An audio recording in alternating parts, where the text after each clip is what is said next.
Welcome back to Pharmacology with Dr. Sokolow, and today I'm going to try to wrap up on the principle of pharmacology.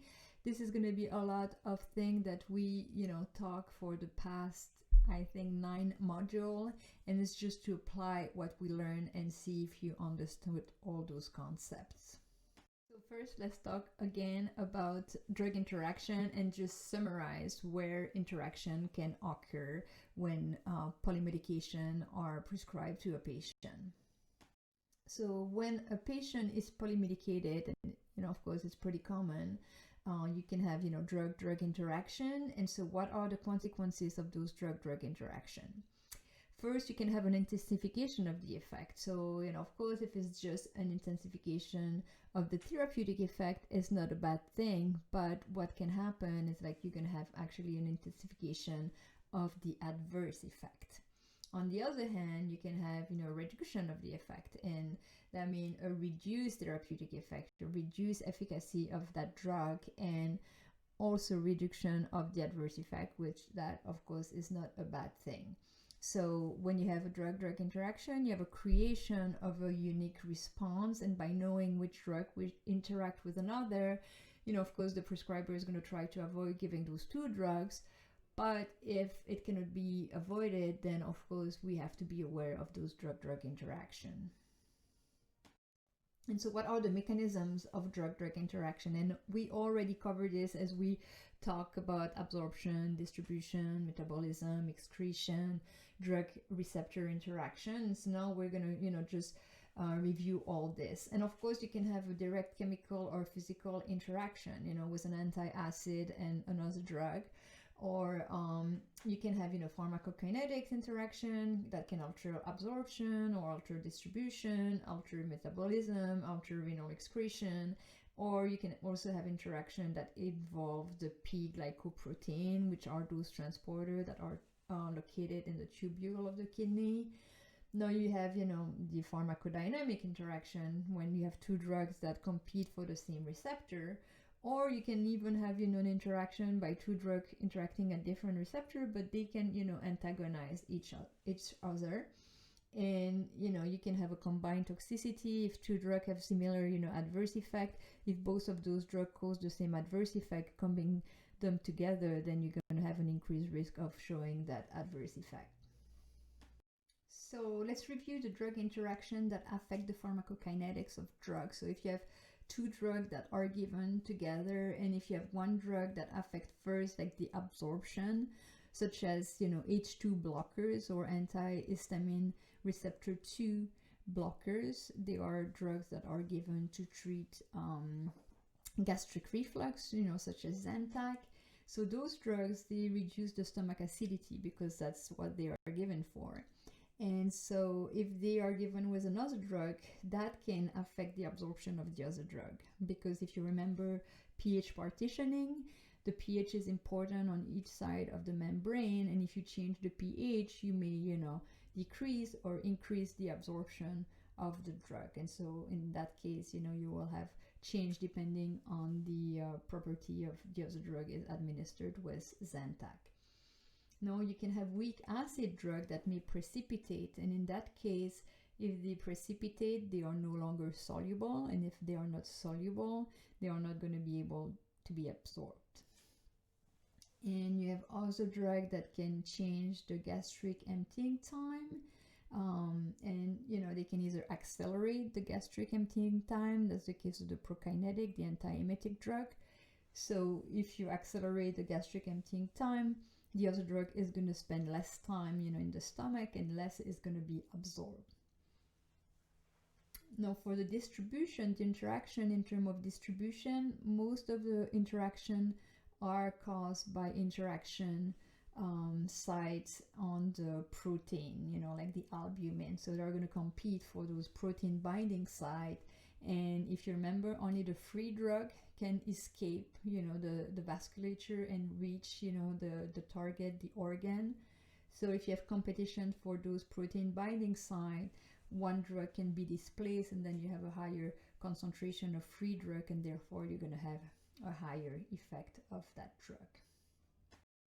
Now, drug interaction that affect the metabolism, and these are the most common, drug-drug interaction with the inducer and the inhibitor of the CYP enzyme. If you remember, the CYP enzyme, I, covered this previously, and this is a good way, to review it because it's an important concept, and we'll also discuss this during our discussion session to make sure you really understand this concept. So if you have an inducer, so you have two drugs, one is the inducer, that means it's going to induce the enzyme that metabolize the other drug, and therefore the other drug is going to be metabolized faster, and you're going to have less of that drug that remain in the system, and you're going to have a reduction of the efficacy of that drug. And here I have some example of strong CYP3A4 inducers, such as phenytoin, which is an anti-epileptic drug. Smoking is also, a strong inducer of those enzymes. So you can see those effects with someone who is a heavy smoker. That is going to actually increase the metabolism of drugs that are metabolized by those CYP enzymes. Carbamazepine, St. John wort. And so that was the example. If you have someone who's on a oral contraceptive and take one of those drugs, what's going to happen is like they're going to have a reduction in the efficacy of the oral contraceptive and the risk of becoming pregnant, and if it's given to a woman. Now, on the other hand, you have the inhibitor of those CYP enzyme, and in that case, because an inhibitor is going to slow down the activity of the enzyme that metabolize other drugs. So if you give an inhibitor of the CYP enzyme in combination with another drug, you're going to have reduction of the degradation of that drug, and therefore you're going to have an increase of that concentration of that drug in the system, increase of the half-life, and increased toxicity. Now, you have drugs that are strong CYP3A4 inhibitors, but you also have food. And one example or drink is the grapefruit juice, that is an important CYP inhibitor. So people who like to drink grapefruit juice, if they are taking medication that are metabolized with the same CYP enzyme, then you are at risk of seeing a stronger effect or seeing adverse effect when they are taking drugs that are metabolized by the CYP3 enzyme. And now the excretion, you can have competition for the renal active secretion transporter. So you remember, in order to cross the membrane, because the metabolites are large molecule, they are using transporter. And so if you have two drugs that combine, that compete, or two metabolites that compete for the same transporter, then it's going to take more time for those drugs, for the second drug to be excreted. And another way the excretion can be modified, it's also by changing the pH of the urine, and that's used, in case of intoxication. So you can change the pH by using vitamin C, that is acid, if you want to increase the elimination of a basic drug, or you can use sodium bicarbonate, which is a basic drug that will increase the elimination of an acid drug in case of intoxication. And so that will affect the urinary excretion. And this was covered, earlier, so it's just, a refresher and a summary, but I'm inviting you to review pharmacokinetics to better understand those if needed. So not only drug can interact with other drugs, they can also interact with food, and they can interact with herbal preparation. And so the food can have an impact on drug absorption. As I mentioned earlier, having a meal will slow down the gastric emptying time, and therefore will modify the absorption of drug in the stomach. And so some drug can have, a decreased absorption, and some other can have an increased absorption depending on what type of drug and the type of meal. Now, drug metabolism can be altered by food, or more specifically by drinks, such as the grapefruit juice that is a CYP enzyme inhibitor. And so patients who like to drink grapefruit juice and are taking certain medication that are metabolized by the CYP enzyme, so the metabolism of those drugs is going to be slowed down, and therefore the effect of those medications are going to be prolonged and have a higher risk of toxicity. And so that's why food has an impact on drug toxicity and drug action, and the timing of drug administration with food is going to depend, of the type of drug. For some it doesn't matter, but for some other drug you need to either give the medication 20 minutes before a meal or 20 minutes after a meal, depending if you want to slow down the absorption of the medication, or if you don't want that medication to be impacted by the meal. And you can also have drugs that interact with herbal preparation.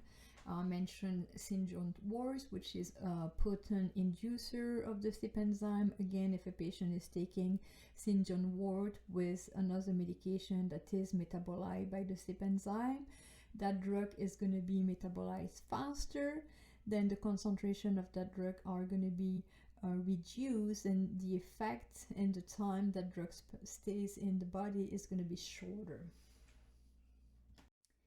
Now, here are some examples of food-drug interaction.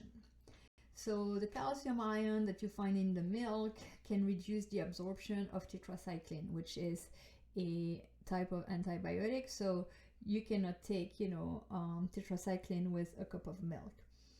Now you have some fruit juice that can decompose some antibiotics. So the acidity of, orange juice, lemon juice will decompose penicillin and erythromycin. So same thing, a patient who is taking those medication per month, they are, advised not to take it with fruit juice, but with water.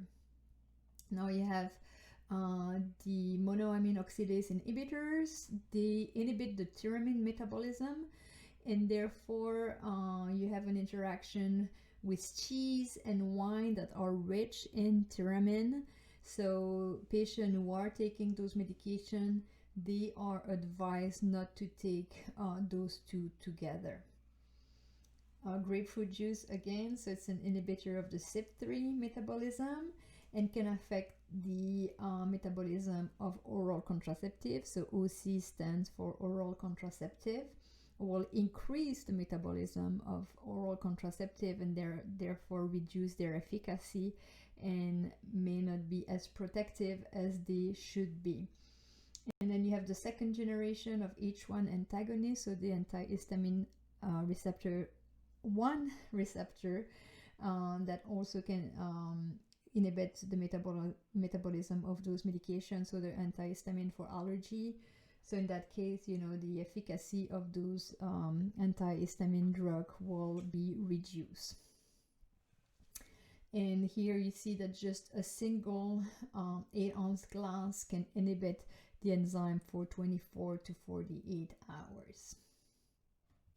Now let's talk about adverse reaction and medication error, what is called pharmacovigilance. And this, I think it's an important topic nowadays with the emergency use approval of certain medication and the new vaccine. That's when, we have to be, as healthcare provider, we have to monitor those potential adverse reaction with those new drugs or new vaccine that are marketed.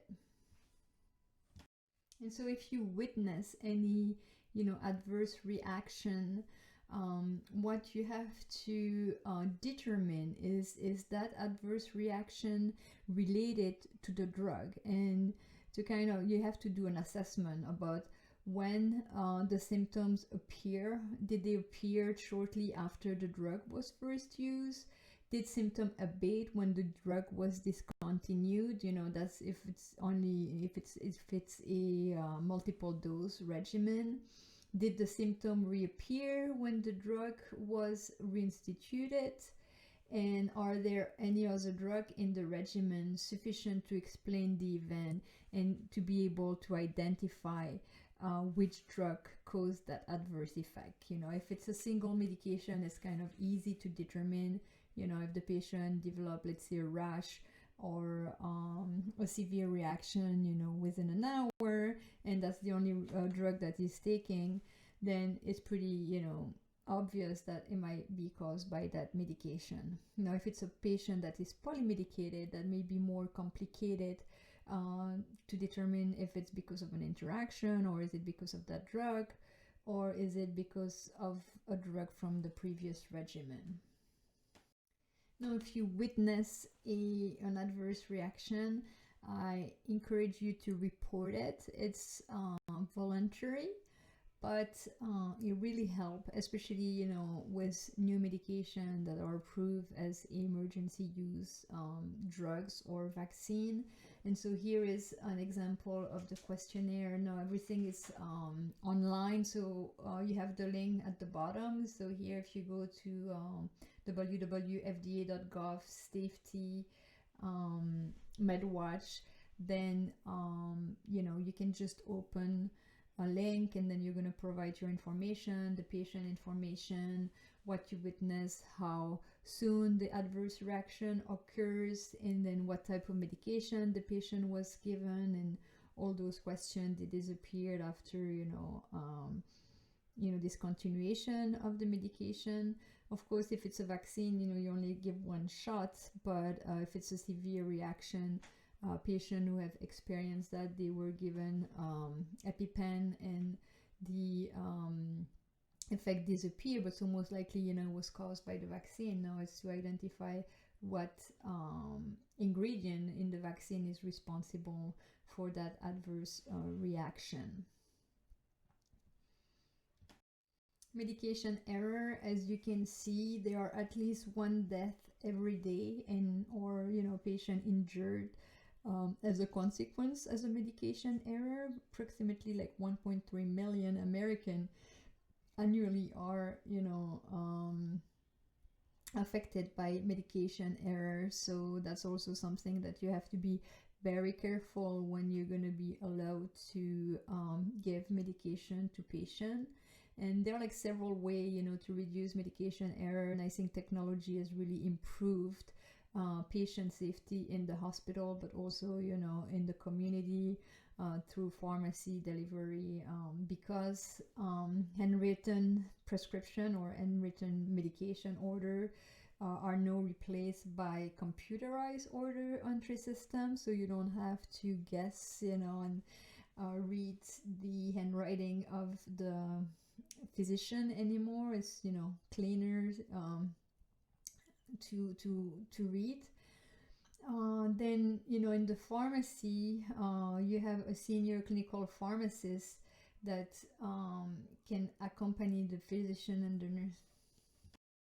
So medication error is something that you're going to have to be really careful when you start working and giving medication to your patient.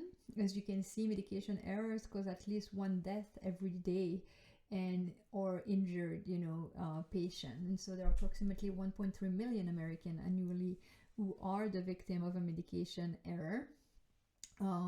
Fortunately, with electronic system, medication error had been reduced significantly. And since the handwritten medication order has been replaced by computerized order entry system. Before, we had to read the handwriting of the physician, which was not always easy. But now, it's replaced by computerized order, which makes the life easier of the pharmacist.